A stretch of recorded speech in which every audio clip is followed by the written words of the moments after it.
कर्ण के बाद भीष्म का नंबर आया। भीष्म ने भगवान को कहा था, कृष्ण पांडवों की जीत होनी चाहिए, उसके लिए मुझे जल्दी मार दो।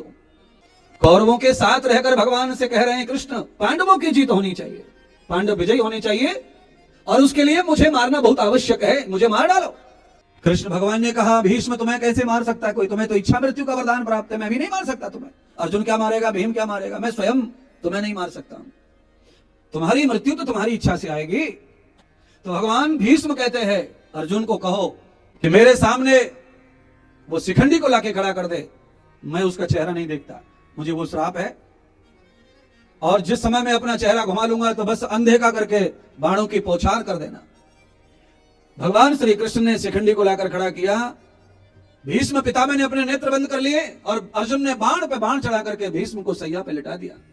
समय हो गया भीष्म को सैया पे लेटे लेटे। दक्षिणायन में युद्ध चल रहा है और भीष्म को दक्षिणायन में प्राण नहीं छोड़ने। तो कहते ही भीष्म पितामह ने लंबे समय इंतजार किया। अंतिम इच्छा भीष्म जी ने कही कि मुझे अंतिम समय मेरी मां का दर्शन कराओ और मुझे कृष्ण मेरे जिंदगी के पिछले जन्मों के पापों का दर्शन कराओ। मैं जानना यह चाहता हूं कि इस तरह की जो भयानक मृत्यु है ये मुझे क्यों आई है। तो भगवान कृष्ण अर्जुन को लेकर आए। पहले गंगा जल बाण मार करके गंगा को प्रकट करके भीष्म को गंगा का दर्शन कराया, गंगा जल पिलाया,